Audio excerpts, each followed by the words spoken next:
Hey Garth, it's good to see you. How you doing? Oh, Jason, so good. So good. How are you doing?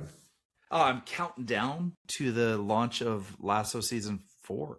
Like I know. not Lassoing Leadership season 4, that's coming up, but Lasso season 4, it's happening this summer. And we got the World Yeah, and Cup. I had some Things good looking friends up. who are rewatching, the other all the other seasons just to get ready for it, to remind them about the show. When I think about this, Garth, I just want more time in my day to do things I want to do, like watch Lasso season 4. And AI has that promise of taking things off of our to-do list. If you could take one thing off of your to-do list, if AI could take one thing off of your to-do list, what would you have it take away from you? Driving, commuting. Yeah. Yeah. If I could have a fully autonomous, safe vehicle that would keep me safe and others safe, that's what I would. That's what I would do. Yeah. Pretty cool. Pretty cool. Yeah. What about You know what? I asked a question. I hadn't even thought about it, to be honest. you? Do Uh, this all the time. You do I this don't know. all Just the time. curious. I'm just curious about you. Maybe we'll come back to it. But today, without spending too much time, we're talking to Kate Arthur about her book, Am I Literate? It's a memoir. And one thing I wouldn't want to lose with AI is being literate or being a critical thinker or, enjoying stories or enjoying curiosity. And Kate brings all of that in this book and in this podcast. Garth, what do our listeners have to look forward to in the next 20 minutes of this conversation? Yeah, I think that listeners buckle up because Kate is a powerhouse in this field, and her memoir is a memoir for a reason. Her historical, her family's history is amazing in terms of interrupting and elevating voices that need to be heard. And she talks about the importance of literacy in the sense of owning your own story so that you don't lose it. I ask her a question about an experience I had, and she talks about trust, how it comes in by foot and it leaves by horseback. Like, it takes a Mm-hmm. long time to build trust, but it can leave in a second. And so she talks about how important the human elements of artificial intelligence are. It's a beautiful conversation. We just scratched the surface with her. She's a powerhouse in terms of our government, in terms of advocacy around AI literacy and building those skills within ourselves, within our faculty, and of course, within our students. Yeah, this is going to give us a lot to think about as we move into summer break. And so I hope people enjoy the show. Yeah, enjoy. Lassoing leadership, sharp and true. Beard's Book Club got wisdom for you. Turn the pages, let the stories flow. Unpacking lessons as we grow. All right, welcome back to Lassoing Leadership. I couldn't be more excited about today. Today we're continuing with Beard's Book Club in Season 3. As you know, our listeners, we are taking a look at books that are influential and important in the world of education and leadership and thought leadership. And today we've just got an extraordinary guest on the show. And as always, I'm here with my co-host, Garth Nichols. Garth, it's good to see you. I feel like it's been a little while since we caught up. Yeah, it's been great to see you as always. It has been a little while, but I don't want to waste one more second of this because we're looking at this incredible book, Am I Literate? A memoir. The subtitle is Redefining Literacy in the Age of Artificial Intelligence. If that title alone isn't compelling enough, we have the author on our amazing podcast today. So without further ado, Kate, will you take a moment to introduce yourself to the authors, or sorry, to our listeners? Yeah, sure. So I'm in Montreal, but I spent most of my young childhood to young adulthood wanting to be a writer and to work in communications, which is what I started to do. I worked in publicity, public relations in London. So I'm originally from the UK. And that's what I thought I would do. I would be a writer. And then I met a computer. He's not a computer scientist, but a technologist. So he was like one of the first generations to really be immersed in tech in like the 1980s, 1990s.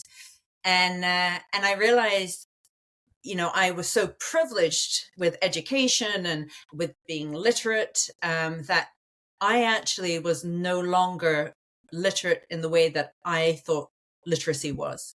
I wasn't able to create and communicate in the world around me in this new digital world that was being built. So that like really was like a 180 complete change. I had 3 young daughters and I was like, we need to do something. And so, fast forward, that was in like the mid 2000s, started a charity that, we reached kids across this country, with coding, computational thinking, to AI literacy. And then I stepped down from my role in 2024 because I was worried that we were starting to widen the gap between literacy and AI. So the term AI literacy we're hearing more and more of it. We went into a partnership with the UNESCO in 2019, and we had coined a project called algorithm and data literacy. So then there wasn't even AI literacy. It was so new, right?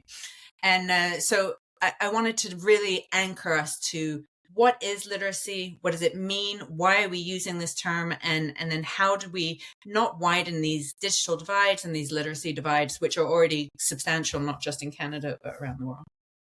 Amazing.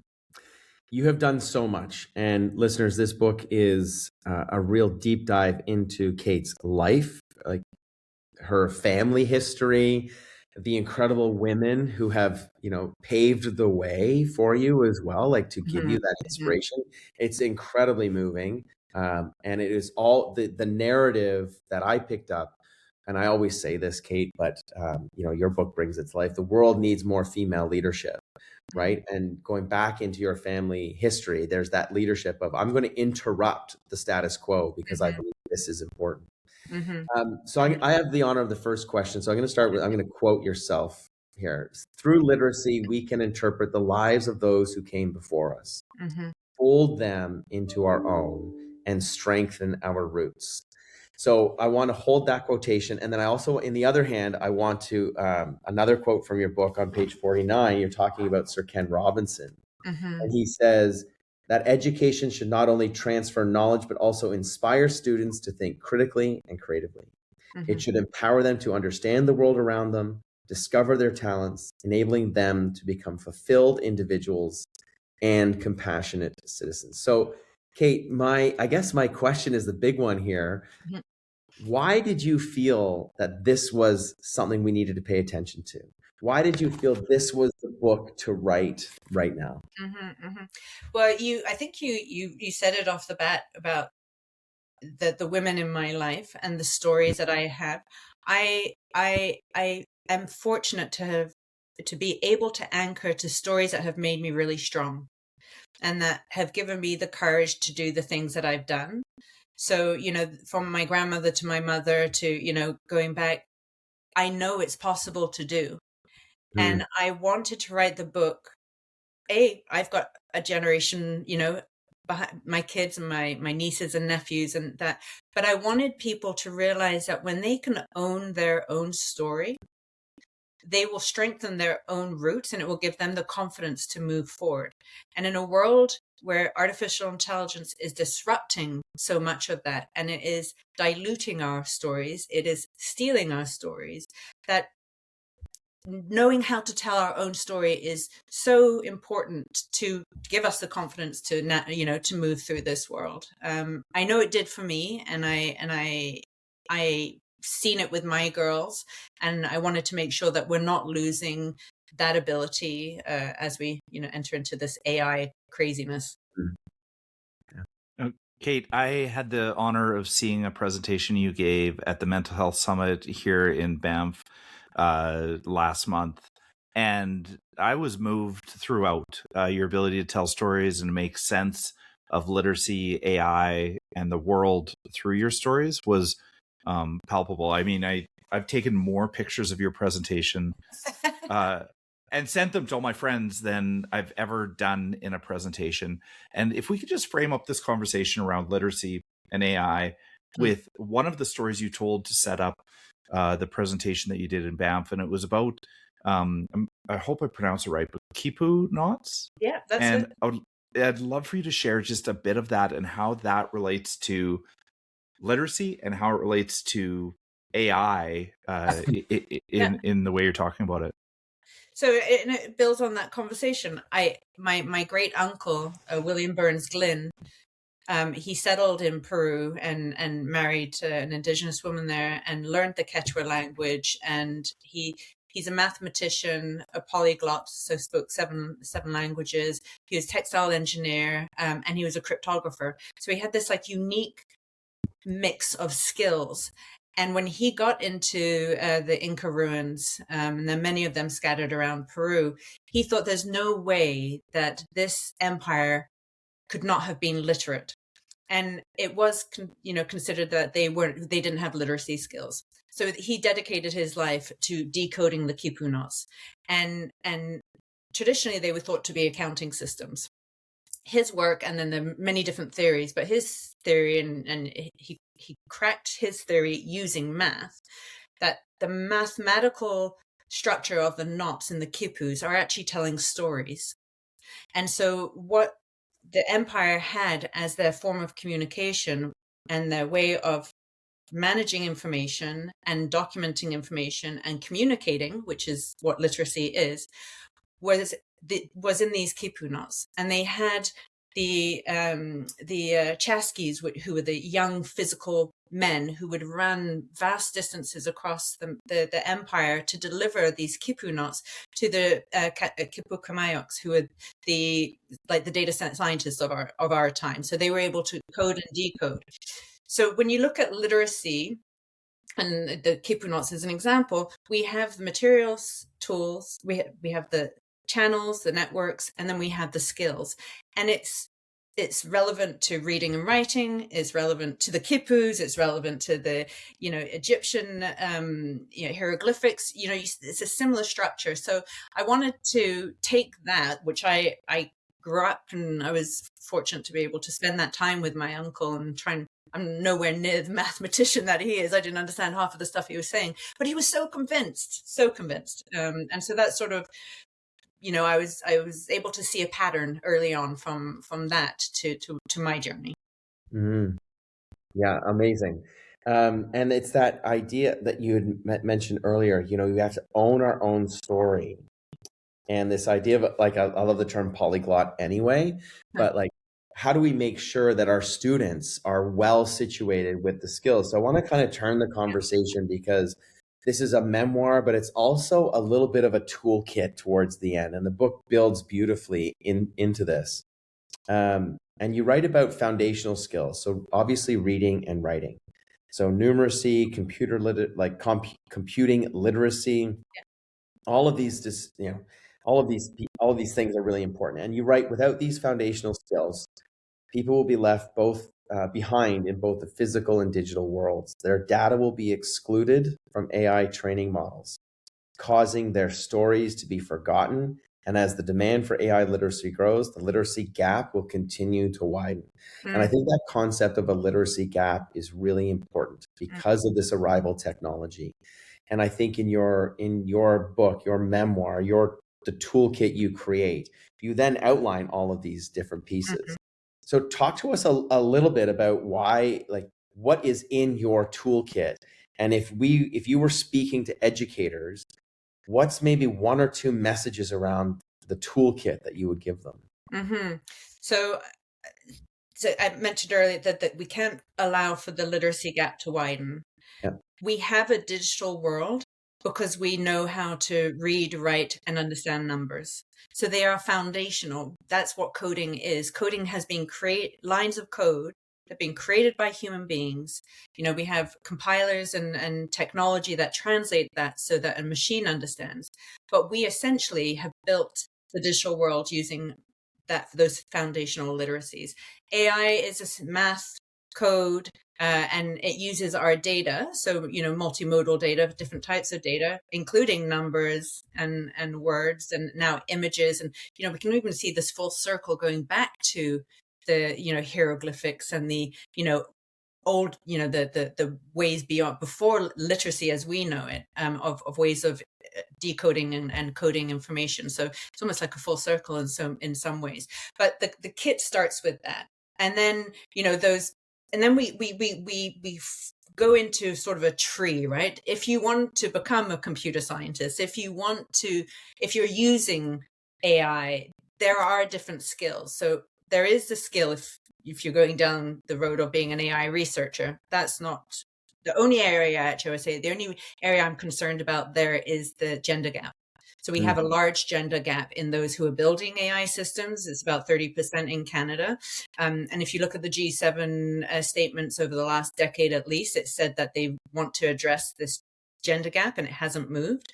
So we have just had the AI strategy out, and I'm hoping that will be a priority, that gender gap. But other than that, we are all using AI. And so if we're not able to input our data, we need to make sure that we're not losing our story. So that's part of what I include. And then the human skills. Yeah. So how do we are living now in a world where we have a physical world and we have a digital world. In the physical world, we're communicating with each other, and we're communicating with machines. In a digital world, we're communicating with each other, we're communicating with machines. And now with agentic AI and advanced AI, machines are communicating with machines. So the levels of communication are changing, and it's getting really complex. And I think what we need to be doing is, you as educators, I'm not a teacher, is focusing on those human strengths between each other in the physical world, but also understanding how do we relate and communicate with machines where we can maintain our agency. And that brings me to something I've known you to say as well, Kate, is this is the first time that machines are literate. Yeah. And I want for our listeners for you to unpack that a little bit. What does that mean? Yeah. What is the advantage to that, and what is the risk in it? Yeah. So this isn't the way I look at literacy is not the way that it is really being used in the you wouldn't say in the business world, that AI literacy is being used as, learning how to use the tools. I focus on AI literacy as actually the what literacy means. And it is having the skills, the tools, and the knowledge to be able to communicate and create with each other. So we can code and decode. So I can write a piece of knowledge onto a piece of paper, hand it to you, you can decode it and respond back to me. So those are literacy skills. So we all have a voice in our head, and that voice, when we're reading something, when we're listening to something, we are constantly coding and decoding. So that's what I look at as literacy. Machines can do that now. So what does that mean to our ability to decode? So when we know a machine has coded something or it has written something, what skills do we need to be able to ensure that has been decoded in a way that is truthful, factual, and that comes with the critical thinking skills, the ability to, understand misinformation, disinformation, and whatnot. So, there's a lot of work that still needs to be done, and I'm reading a load of research papers right now, and we're starting to see research come out, which is really good to see. But I don't know what it's going to look like. So, Kate, I want to tell you a story. I would love to get your reaction to this story, because I read this. An article was given to me by one of my colleagues, and it's a beautiful article. It's published in the Globe and Mail, and it's about age and age compression and all these really important things. Like it was beautiful, and the message and the meaning was really important to me. And as I read it, I started to recognize some watermarks, if you will, some telltale signs that this could have been written by could have been written with AI. Sometimes ChatGPT, for example, likes to say, this book isn't about A, it's actually about B. Right. Yeah. And towards the end of the article, it got more and more in that vein. And I thought to myself, my reaction and my reflection was a couple of things. One was, what a great article. Like, that was great. And I wonder if that article was only possible through AI. Another one of my thoughts was, oh, that's too bad. And I wonder, now that we are living in this place where where does the authority lie now? Where does authenticity lie now? Does it matter? Do my reflections matter as so long as I enjoyed the article and got the meaning out of it? I think one of the most worrying things you experienced is trust. Yeah. That you lost trust of whether the article was true or not, and whether it was written by AI or not. And that there's this expression that you trust is built, comes in by horse or on horseback, and comes by foot and leaves on horseback. And you started the article trusting it, and you finished it not trusting it. And I think that's a real statement to what we're looking at with the adoption of AI, and how we need to be careful about being truthful and trust. When you are dealing with information that is important. In the beginning of my book, I state what wrote AI and what didn't. It wasn't used in AI. I used AI to help editing the Grammarly, and I wanted to state that because I felt it was important that as people were going through my book, they weren't questioning or doubting. And that I think this is an important thing we need to be addressing. So your responses were completely normal.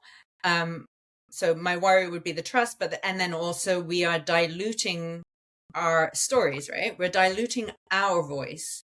I would much rather see text now with flaw, because we are flawed as human beings.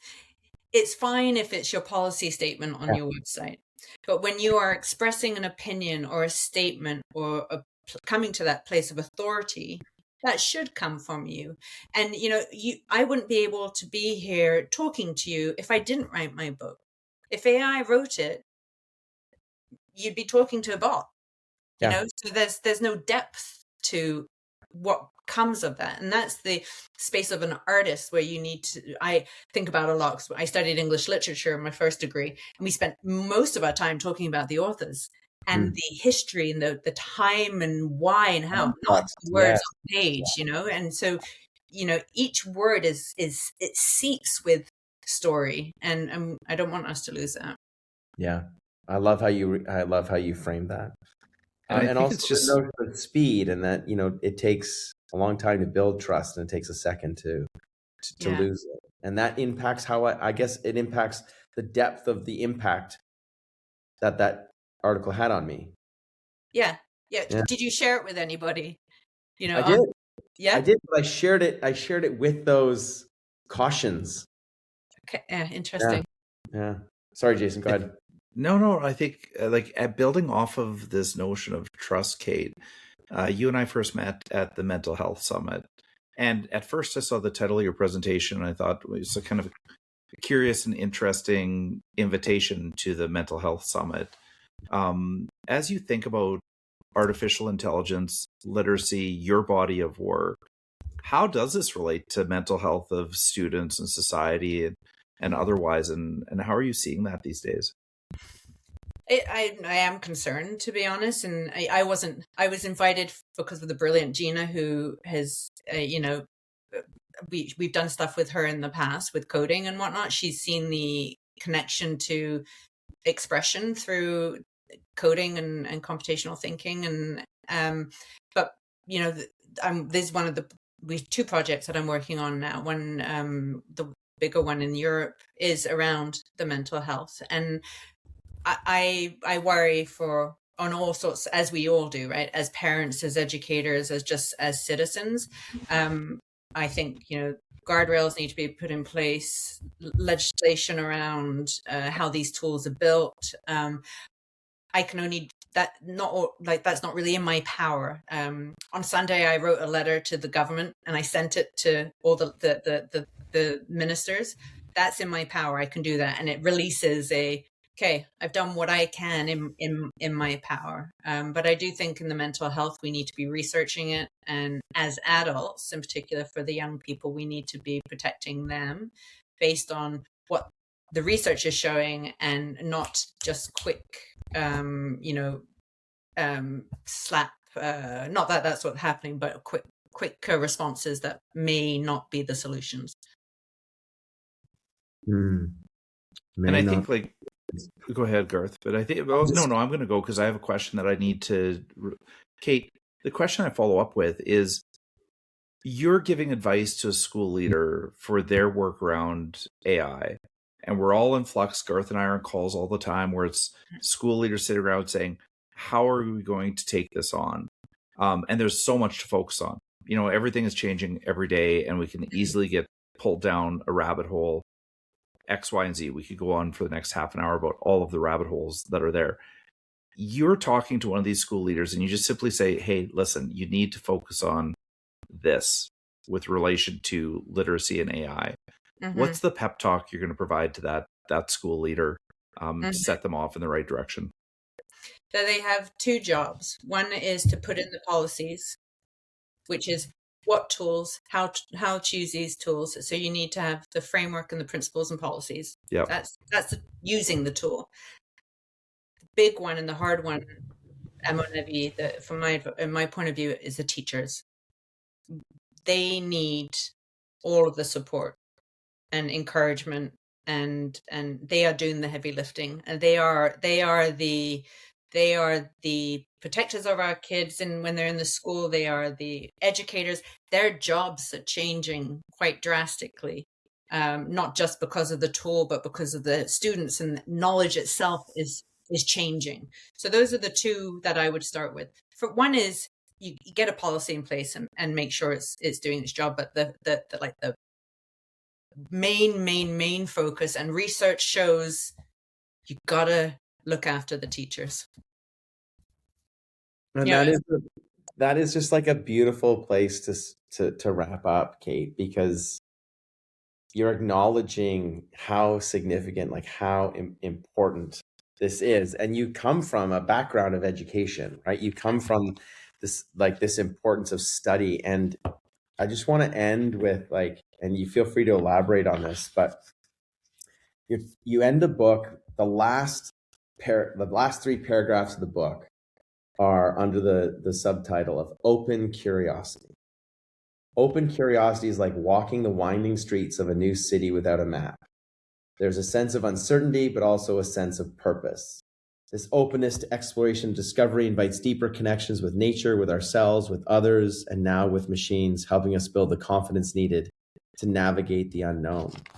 And I just think, how can we as leaders, I think our job is to constantly ask ourselves every day, how can we as leaders create the conditions, open curiosity that is exciting, that is sustainable, and not something that's like, I am lost in a city, I have no idea where I am.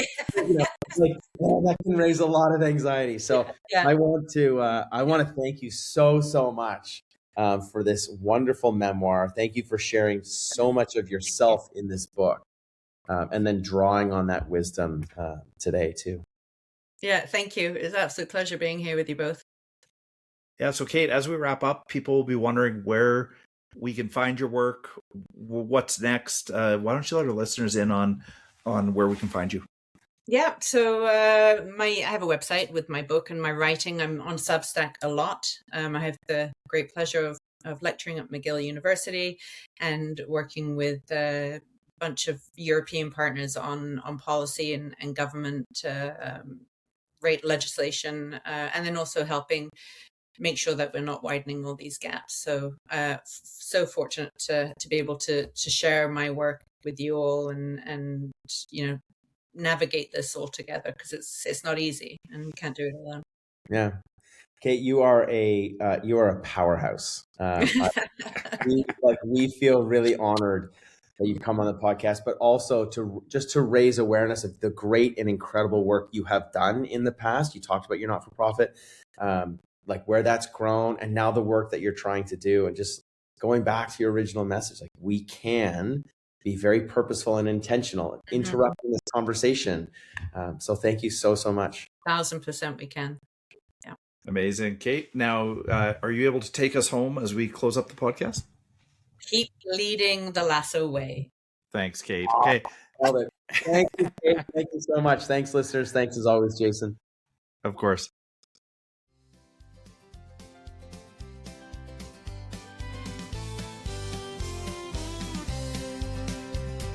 Grab your coffee, grab your seat. It's time to learn, it's time to meet. Garth and Jason setting the tone. Leadership lessons to take back home. Lassoing leadership sharp and true. Beard's Book Club got wisdom for you. Turn the pages, let the stories flow. Unpacking lessons as we grow. Keep leading the lasso way. Together we'll grow stronger every day. So plug in your headphones and let's start